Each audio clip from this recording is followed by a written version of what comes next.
대신증권 FICC 리서치부의 이경민 부장과 함께하겠습니다. 어서 오십시오. 네, 안녕하십니까.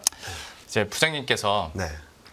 코스피 2,600 이하에서는 이거 적극적으로 사야 들어가도 된다. 네. 참 오랜 기간 동안 얘기를 네. 하셨고 네. 실제로 지난 금요일에 2,600을 하회하는 움직임이 나타났죠. 네, 네. 결과적으로 만약에 그때 들어가셨다면 네. 오늘은 좀 그렇게 나쁘지 않은 그쵸. 좋은 시장이었을 것 네. 같습니다. 지금도 다름 없습니까? 어떻게 보세요? 뭐 저는 충분히 들어갈 구간이다. 네. 그러니까 2,600 밑으로 내려가는 좀 언더슈팅이라고 생각을 했거든요. 네. 무슨 말씀을 드리냐면 좀 과도한 불안감들이 시장을 짓눌렀다 정도로 보는 거죠. 일단은 뭐 금리도 높고 그리고 통화 정책에 대한 불안감도 크고 한데 일단 그림을 한번 보여드리면 여기 그림을 한번 보시면은 이게 위에 있는 그림이 뭐냐면 내재 금리라 그래서 예. 요 초록색이 12월 FMC에서 기준금리가 얼마나 될까라는 것들을 보여주는 거거든요. 네. 4.94입니다. 4.94. 그러면은 연준이 제시한 게 4.6이라고 본다면 네. 그보다 34bp 정도가 높은 거죠. 그러니까 지금 시장은 두 번도 금리 인하를 기대하지 않는다라는 거죠. 그렇죠. 올해 안에. 네. 자, 그러면은 합리적으로 생각을 해봤을 때 연준의 이 점도표를 봤을 때 6월 FMC에서 한 번으로 옮길까라는 것은 저는 좀 가능성이 낮다라고 생각하거든요. 무슨 말씀을 드리냐면 지금 연준의 점도표 분포를 보면은 3번 이상 금리 인하를 예상한 사람이 10명이고요. 네. 2번 이하로 예상한 사람이 9명이거든요. 네. 자, 그러면은 몇 명이 움직여야 한 번으로 갈까? 네. 한 번 이하로 9명에서 10명이 움직여야 된다는 거거든요. 네. 그러면 합리적인 후퇴 정도는 한 2번 정도로 보고 있는데 저는 금리 인하에 대한 걱정들, 불안 심리가 조금 과하게 반영돼 있다 정도로 보는 거고 이 상황에서 코스피가 좀 떨어지긴 했지만 지금 몇 가지 지표들을 보면은 잠시만요. 다시 보여드리면은 요거 보면은 일단은 금리 인하가 이게 지난 주말 기준인데 네. 9월에 한 번, 내년 1월에 한 번. 그렇죠. 예. 이것도 좀 과하지 않나? 라는 생각을 하는 거고요. 그래서 그런 상황에서 제가 주목했던 부분은, 최근 채권금리 많이 올랐어요. 하지만 5년물도, 2년물도 5%를 못 넘고 있고요. 그리고 10년물도 4.6에서 왔다 갔다 하지만 더 치고 올라가는 힘은 약하거든요. 네. 그런 것들을 봤을 때 일단은 정점권에 근접한 것이 아닌가라는 생각을 하는 거죠. 그리고 앞서 말씀하셨던 PC 물가가 특히 코어 물가가 둔화되는 그림을 보여주면 저는 이렇게 너무 걱정했던 불안감들이 조금 진정되면서 반등면을 들어올 수 있겠다라고 생각을 해서 지난주부터 계속 2,600 밑으로 가면 좀 언더슈팅이고 사야 된다라는 말씀을 드렸던 거죠. 그러면 지금 그 자료 띄워주신 김에 네. 그 채권금리나 킹달러에 대한 움직임들도 어느 정도는 좀 소강을 보일 거라고 우리가 봐야 되는 겁니다. 네, 저는 여기서 뭐 등락은 있겠죠. 예. 그러니까 저는 지금 다이렉트로 막 갑자기 4%로 가고 막 그러진 않을 것 같아요. 그러니까 러프하게 보면은 4.3 정도, 4.6 좀 레벨업된 박스권에서 등락을 보이다가 이제 금리 인하 시그널이 명확하게 나오는 하반기 때 좀 레벨 다운되면서 4%를 깨고 내려갈 거라고 보고 있고 달러 인덱스도 지금 106은 고점권이다라고 보고 있는데 그래도 이렇게 뭐 갑자기 100포인트로 가는 게 아니라 103에서 106 등락을 보이다가 이제 하반기로 가면서 100 밑으로 내려가는 그림으로 보고 있거든요. 네. 즉 지금은 제가 2,600 밑에서 사자라고 말씀드렸지만 자 이제 2,900, 3,000 갑니다라는 말씀은 아직까지 못 드리고 있어요. 그러니까 기술적 반등이 나와서 2,750선 그러니까 전고점 돌파 시도는 가능한데 추세 반전까지 이어지기에는 조금 몇 가지를 좀 지켜보자. 라는 말씀을 드리고 있는데 일단은 여러 가지 지표들 상으로 봤을 때 충분히 내려올 만큼 내려온 것이 아닌가라는 말씀 많이 드리고 있습니다. 아유 참 근데 저는 좀 있어 보이는 질문 드리고 싶고 네. 얄팍한 질문을 드리고 싶지 않은데 2,630이 됐습니다. 네. 이 자리는 그러면 어떤 거예요? 낮은 거예요? 아니면 왜냐면 2,600 이하에서 샀을 때 좁은 박스권이라고 한다면 2,630을 어떻게 읽어야 되지? 오늘 또 1.4%는 올랐으니까 네. 어떻게 평가하십니까? 일단은 2,630이라고 하더라도 2,600선 초반이기 때문에 네. 저는 뭐 내일 또 반등을 좀 더 이어갈 수 있겠죠. 그렇다 하더라도 저는 업종이나 종목 선택을 좀 잘하면 지금 먹을 룸은 좀 충분히 있다라고 생각하고 있거든요. 일단 직전 고점이 2,770이거든요. 네. 여기 트라이는 한번 할 수 있다. 좀 잘하면 2,800, 오버슈팅 나오면 2,800 돌파 시도 가능하다고 보고 있어서 지금 레벨에서도 150에서 200포인트 정도 상승 여력은 있으니까 예. 대응할 수 있는 영역이다라는 말씀을 드리고 싶고, 근데 다만 좀 조심할 것 중에 하나는 오늘 금융주가 대폭등을 했잖아요. 전 깜짝 놀랐습니다. 저희도 깜짝 예. 놀랐습니다. 근데 이런 걸 따라가는 건 조금 부담스럽다 라는 말씀 드리는 거죠. 단적인 예로 자동차를 보시면 아실 것 같아요. 네. 자동차도 단기 급락을 했다가 한순간에 급등을 하면서 움직였는데 그 다음에는 그냥 등락만 반복하고 있어요. 예. 아마 금융주도 오늘 급반등을 했는데 어느 정도 레벨이 올라오면은 좀 박스권 등락 정도로 보고 있어서 이렇게 많이 오른 것을 따라가는 전략은 조금은 자제하고 오히려 아직까지 못 오른 종목이나 업종들을 좀 공략을 하자라는 말씀을 드리고 있거든요. 그래서 제가 펀드 매니저 분들한테는 지금 작년부터 계속 똑같은 얘기를 하고 있는데 그 비중 조절만 하자, 리밸런싱. 그러니까 네. 시장 비중에 딱 맞춰놨다 하더라도 시장이 며칠 몇 달 등락을 보이다 보면 어떤 거는 시장 비중을 맞춰놨다 하더라도 오버웨이트 되는 게 있고 언더웨이트 되는 게 있잖아요. 네. 그러면 오버웨이트 되는 걸 줄이고 언더웨이트 되는 걸 사면은 계속 밸런스만 맞춰주면 시장을 이기거나 최소한 따라갈 수는 있다. 아무리 못해도 BM은 따라간다. 네. 어. 근데 최근 시장 등락을 보면 후발주자로, 그러니까 많이 오른 걸 따라가면 굉장히 힘든 구간들이 많았어요. 저 PBR주다라고 하고 따라갔을 때 고점 대비 한 15% 정도 조정 받았고요. 예. 그리고 최근 보면은 반도체다라고 따라갔는데 고점 대비 또 레벨 다운됐고 네. 그런 흐름들이 반복되고 있거든요. 그러니까 지금 장세가 아까도 잠깐 말씀드렸듯이 이제 추세 반전입니다. 무조건 사시죠라고 말씀드리기 어렵다는 이유는 순환매 장세예요. 1월 말부터 2월까지는 저PBR주, 저PBR주가 좀 슬로해지니까 반도체, 기계, 조선, 수출 관련된 종목들, 그리고 이 종목들이 좀 쉬어가니까 4월 달에는 중국 소비주, 그랬다가 좀 많이 빠졌던 자동차도 반등하고 은행주도 반등하고, 네. 근데 이게 점점 빨라지고 있거든요. 네. 텀이 되게 짧아지고 있어서 지금은 많이 못 오른 종목들을 좀 담아가는 그런 전략이 필요하다라고 생각하고 있고, 뭐 대표적으로 말씀드리면은 뭐 다들 아실 수 있지만 2차 전지랑 인터넷이 아직까지 네. 바닥에서 벅벅벅 기고 있거든요. 그러게요.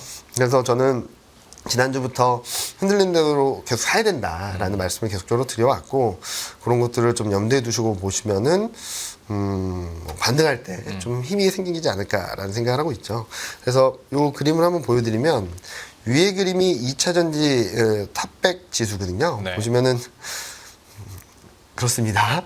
여전히 바닥권이에요.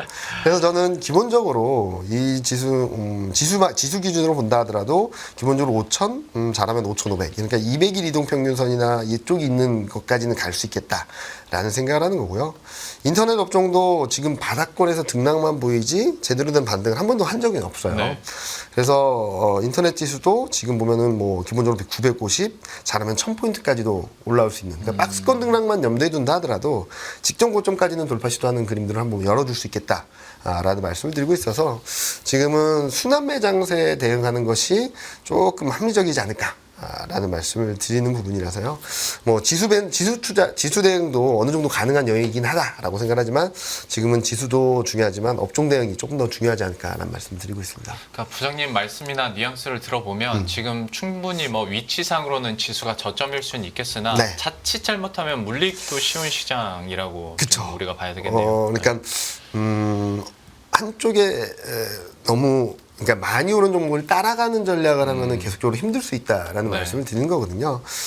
요 그림을 한번 보여주시면은 요게 좀 보기 어려우실 수 있는데, 요 회색이 2월달 코스피 대비 상대 수익률이고요. 네. 초록색이 3월, 빨간색이 4월이에요. 3월, 4월 다 올라온 게 조선 기계였고, 되게 아이러니하게도 2월, 3월 달 못했는데 4월 달에 튄 게 비철 목재, 화장품 의류, 필수 소비재. 네. 그리고 2월 달에 강했다가 3월 달에 확 꺼졌다가 다시 반등하는 게 자동차. 그리고 쭉 보시면은 은행이 어딨냐면 여기 있어요. 은행이 2월, 3월 달엔 괜찮았다가 4월 달에 좀 슬로해졌다가 좀 다시 반등을 하는 그림이고, 근데 뭐 2월, 3월, 4월 아무것도 못 오른 게 철강, 소프트웨어. 2, 3, 4월 내리 시장보다 못했거든요.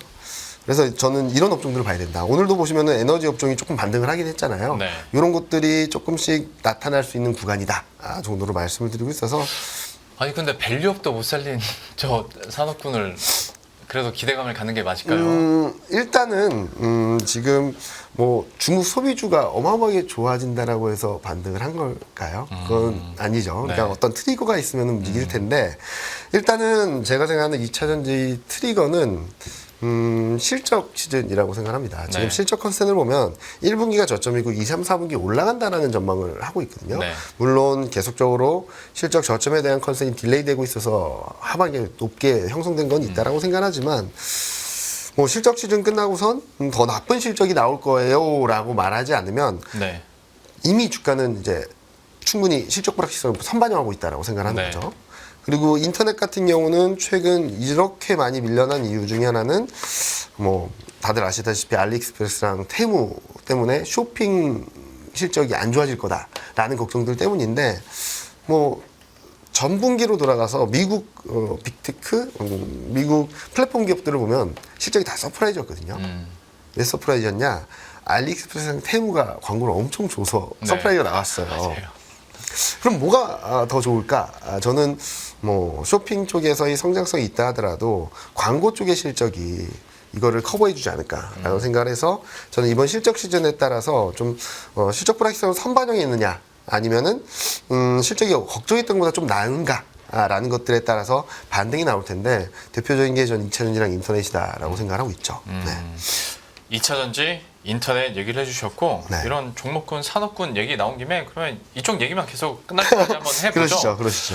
일단 그러면 지금으로서 밸류업과 실적이 같이 나오는 같이 수혜를 받을 수 있는 데가 뭐 꼽아 보면 제일 먼저 떠오르는 게 뭐 반도체, 네. 자동차, 네.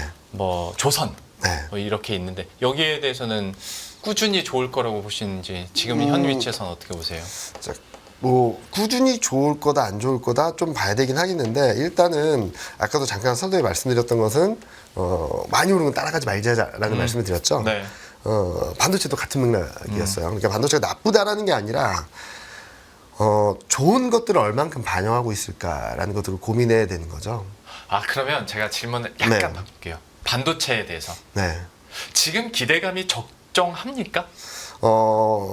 전자 기준으로 86,000원, 8만 원 후반대는 약간 과했다. 왜냐면은 PBR적인 측면에서 1.5배였거든요. 네. 1.5배를 넘었을 때는 코로나 직후밖에 없어요. 그때 2배 한번 가봤고 예.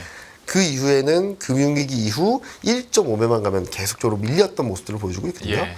그러니까 실적에 대한 부분들은 충분히 있는데 단기적으로는 좀 부담스럽다. 그리고 이 차트를 보시면은 전자인데 이게 여기 2021년 1분기 때 집중돼 있는 가격대예요. 86,000원대가.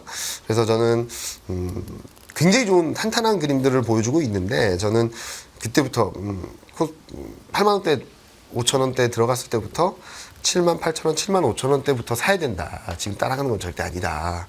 고점 대비 한 10% 정도는 조정받을 수 있다라는 말씀드렸는데 오늘 어느새 75,000원까지 왔더라고요. 네. 뭐 저는 지금부터 모아가도 괜찮은 구간까지 왔다라는 말씀드리고 닉스 같은 경우는 이거는 전에 그렸던 거거든요. 뭐 19만 원까지는 열려 있는데 부담스럽다. 15만 원 이 정도까지 와야지 매수 권역일 것 같다. 네. 16만 원대까지 갔다가 장 막판에 좀 낙폭을 줄였더라고요.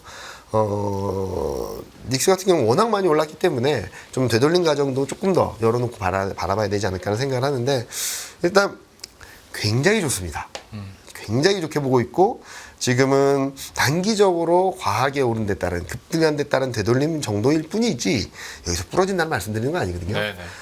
전 작년부터 뭐 보셨던 분들은 아시겠지만 김민수 대표님하고 맨날 전자 10만 원, 닉스 20만 원 얘기했던 사람인데 충분히 그 수준을 넘어설 수 있다고 생각하거든요. 근데 지금은 단기적으로 좀 과했던 부분들이 좀 정리되는 과정이다라는 말씀을 드리고 있고 그리고 밸류업 프로그램에 있어서 가장 큰 수혜를 기대했던 업종들이 뭐 저는 계속적으로 좋게 보고 있는데 자동차하고 금융위기죠.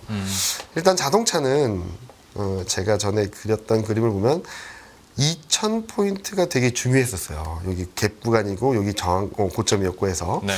근데 딱 2,000 찍고 확 튀어버렸죠. 그리고서 이제 더 세게 못 올라가는 거예요. 단기적으로는 2000에서 2140 왔다 갔다 할 것 같은데, 이제 5월 달에 2차 세미나, 그리고 6월 달에 가이드라인을 보고선 레벨을 더 올릴지, 아니면 좀 더 쉬었다, 박스권 좀 더 가다가, 하반기 움직일지 좀 결정이 될 거라고 보고 있고, 금융주도 되게 재밌는데, 제가 870까지 열어놓을 필요가 있다고 했는데 딱 거기 근처 왔다가 튀었어요. 그래서 지금은 900 초반에서 1000포인트 아니면 980 정도까지 박스권 요 정도로 보고 있어요. 네, 근데 룸은 작죠. 아직 만약에 여기서 바닥에서 약간 올랐다 그러면 이 정도까지 상승 여력을 열어놓을 수 있다고 할 수 있겠는데 네. 오늘 워낙 많이 올랐기 때문에 네. 이건 따라가는 건 좀 자제하자. 그래서 지금 볼 수 있는 거는 인터넷하고 2차 전지는 바닥권에서 순환매 차원에서의 마지막 타자로서의 흐름들을 좀 기대해 볼 수 있겠고, 반도체는 어느 정도 바닥권에 근접하고 있는데 워낙 빠졌던 것들이 등락이 좀 있을 수 있어서 네. 반도체는 좀 밀릴 때마다 좀 사는 전략이 맞지 않을까라는 말씀을 드리고 있죠. 네. 그러면 사실 이거는 뭐 같은 질문에 다른 답을 요구하는 네. 부분일 수는 있는데 우리가 밸류 프로그램으로 종목들이 어떻게 오르는지 이미 경험을 하다 보니까 네. 금융주에 대해서는 약간 좀 너무 급하게 올라서 맞아요. 좀 위험할 네. 수 있다 얘기를 해주셨지만 시장에서는 아직 남았잖아. 5월에 구체안도 나온다고 하고 6월에도 이제 또 관련한 밸류업 얘기가 나온다면 더 오를 수 있지 않을까라는 욕심과 기대, 네. 그 언저리 어딘가에 맞아요. 많은 분들이 맞아요. 예, 생각을 갖고 계실 텐데 네. 밸류업 관련된 종목들에 대해서는 그럼 어떻게 보시는 거예요? 저는 옥석가리가 필요하다라는 말씀을 드리곤 있어요. 네. 무슨 말씀을 드리냐면 밸류 프로그램 관련된 종목들 중에서도 실적이 확실하게 들어오는 애들, 그리고 충분히 주저하는 정책을 더 할 수 있는 종목들, 네. 그런 종목들을 보자라는 말씀을 드리고 있는데, 일단은 금융하고 자동차가 저는 대표적이라고 생각합니다. 예. 현금 여력도 있고 추가적으로 주저하는 정책도 할 수 있고.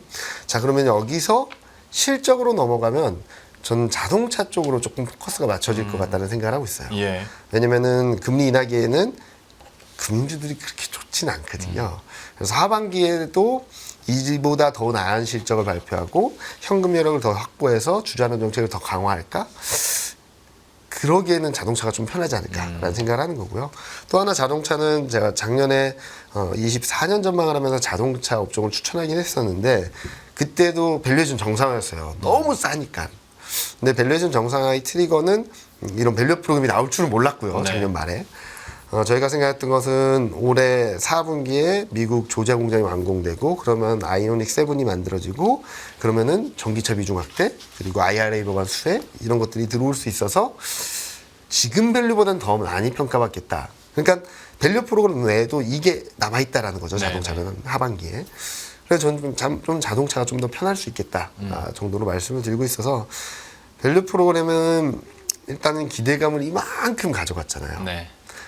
다시 되돌아가서 생각을 해보시면 3월 달까지 어떤 기대가 있었냐면 세제 개편까지 다 될 거라고 기대를 했었어요. 뭐 강제성도 많이 들어가 있고. 네. 예. 그거를 넘어설 정도의 밸류 프로그램이 나올까를 검증하는 과정이 5월 2차 세미나 6월 가이드라인 확정이잖아요. 근데 최근 밀린 거는 뭐 일부 차익 실현도 있지만 총선 결과로 인해서 세제 개편은 어렵겠다. 네. 라는 것들 때문에 또 흔들린 경우도 있었거든요.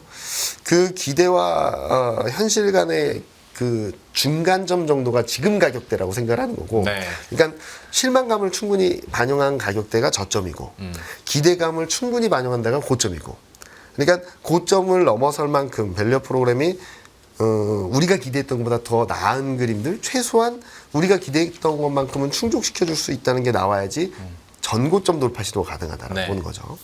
그래서 저는 당분간은 밸류 프로그램 박스권, 큰 박스권 또는 5월 세미나 결과를 보고 아니면 레벨 다운된 박스권 그 정도로 보고 있고 이제 6월 가이드라인이 확정되고 세제 개편이 어떻게 플로우를 흘러가느냐에 따라서 레벨을 또 바꿔갈 수 있겠다 정도로 보고 있는 거죠. 그러니까 지금 5월에 2차 세미나 6월에 가이드라인 확정이 나온다 그래서 이제 된다라고 말하기에는 3월까지 기대했던 게 너무 컸다. 그걸 반영한 게 전고점이니까 전고점 뭐 최근 좋은 흐름 보여서 전고점 근처 가면 일단은 비중을 줄이고 보는 게 맞지 않을까라는 생각을 하고 있죠. 사실 은행주 10% 터지는 걸 보면서 여러 가지 생각이 드는데 네. 여기에 대해서 사실 한 단계만 더 가면 좀 욕심의 국면이 나올 수 있으니 네. 지금으로서는 밸류업과 관련해서 굳이 간다면 은행 쪽보다는 자동차가 자동차 좀 쪽이 편하겠다. 숫자도 그리고 네. 모멘텀 이슈도 있기 때문에 네. 좀 기대해 볼 만하다 얘기를 해주셨고 저희가 뭐 반도체, 자동차, 조선, 철강, 인터넷 2차 전지까지 쫙 했으니까 좀 두서없더라도 네, 네. 한 가지 종목군만 더 네. 수출 지표에서 또 나쁘지 않게 나오고 있는 쪽이 화장품이랑 미용, 의료기기 네, 쪽이잖아요. 네, 네. 여기에 대해서는 좀 어떻게 보십니까? 뭐 화장품은 근데 많은 분들이 중국 관련주라고 하시는데 네. 최근 화장품 움직이는 거 보면 중국 수출도 좀 늘긴 하지만 다른 지역들 수출이 많이 느는 애들이 맞아요. 가까울 봤거든요. 뭐 일본 쪽도 네. 예, 많이 늘어. 일본, 미주, 유럽 이쪽의 흐름들을 좀 더 체크하셔야 될 것 같고요. 이게 한류 열풍이랑 맞물려 가지고 계속적으로 좋은 그림들을 보여주고 있어서 저는 화장품 업종의 반등은 충분히 기대해 볼 수 있겠다. 다만 과거와 같은 영광까지 기대하기는 좀 어렵지 않을까? 네. 네, 그런 정도로 생각을 하고 있고 미용기기는 뭐 작년에 너무 핫했죠. 네. 너무 핫했다가 좀 쉬었다가 다시 움직이는 그림인데 저는 미용기기도 움직임이 충분히 가능하다. 다만 실적이 확실히 되는 수출이 확실히 되는 그러니까 보통 좋다라고 할 때는 다 같이 딸려서 움직여요. 네. 그러다 한번 조정받은 뒤에는 이제 제대로 된 그렇죠. 오는 애들만 움직이거든요. 네. 아까 밸류 프로그램도 초반에는 자동차, 금융, 뭐 소매 유통 뭐 다 그랬죠. 움직였습니다. 네. 그러다가 최근 움직이는 거 보면은 자동차, 금융으로 압축되는 모습들을 네. 보여주고 종목들도 마찬가지죠. 화장품 의류에 있어서도 화장품 쪽에 있어서도 실질적으로 수출해서 돈을 버는 기업들로 압축을 해야 되고 그리고 미용기기 쪽도 실질적으로 실적이 뒷받침되는 애들로 가야 된다는 거죠. 네. 마찬가지로 2차 전지도 비슷한 것 같아요. 그러니까 실적이 확실하게 들어오는 업종 종목들로 좀 압축하자. 특히 작년에는 저는 성장주들이 한번 반짝했잖아요. 2차 네. 전지도 그렇고 내러티브 장세라고 생각하거든요. 스토리텔링이 되면 숫자도 모두 필요 없이 그냥 막 움직였던 네. 그림이었다면 내러티브 장세 이후에 필연적으로 따라오는 건 넘버스 장세입니다. 그래서 올해는 실적을 좀 더 꼼꼼히 따져보자. 그래야지 좀 더 안정적인, 좀 더 슬림화된다 하더라도 내 종목이 갖고 있는 종목들이 좀 잘 갈 수 있는 그림이 나올 수 있어서 뭐 말씀하셨던 대로 수출 데이터가 확실하게 찍히는 그림들이라서 방향성은 위쪽이라고 보고 있는데 여기서는 작년처럼 다 같이 움직이는 그림보다는 옥석가리기. 되는 애, 안 되는 애. 좀 엇갈릴 것 같다라는 생각을 하고 있습니다. 알겠습니다. 여러 가지 지표들과 또 설명들을 토대로 주요 섹터군들 살펴주셨는데 부장님과 너무 궁금한 거 그냥 달려온 느낌이라 아닙니다. 근데 마무리를 지어야 됩니다. 벌써요? 그러면 마지막으로 혹시 말 못하셨던 섹터군 중에서 긍정적인 쪽이나 아니면 지금까지 얘기하셨던 것 중에서 제일 그래도 긍정적으로 지금 구간에서 매력적이다라고 생각하는 산업군이 있을까요? 전 2차 전지라고 생각을 하고 있고요. 2차 전지요. 네. 좀 용기가 필요한. 자, 쉽게 생각하면은 채권물이가 지금 4.6에서 좀 슬로해지게 되고 네. 달러가 슬로해지게 되고 그러면은 대표적인 성장주들이 움직일 수 있는 발판은 마련된다라고 생각을 하는 거고 네. 두 번째로는 채권물이가 달러가 슬로해지면은 원자재 쪽들도 움직이겠죠. 그런 맥락에서 좀 이해해 주시면 될 것 같고요. 그리고 자동차 수요 외에도 뭐 ESS라든지 그런 모멘텀도 남아 있기 때문에 최근 전력기가 엄청나게 움직이고 있잖아요. 네, 네. 그와 같은 맥락에서 한번은 눈여겨봐도 반등 충분히 가능하겠다라고 생각하고 있습니다. 안녕하세요, 이승입니다. 더 많은 영상을 보고 싶으신 분들은 화면 오른쪽에 있는 구독 버튼을 눌러주시기 바랍니다. 그리고 영상을 보시면서 좋아요는 필수인 거 아시죠? 항상 인포맥스 라이브를 사랑해주셔서 감사합니다.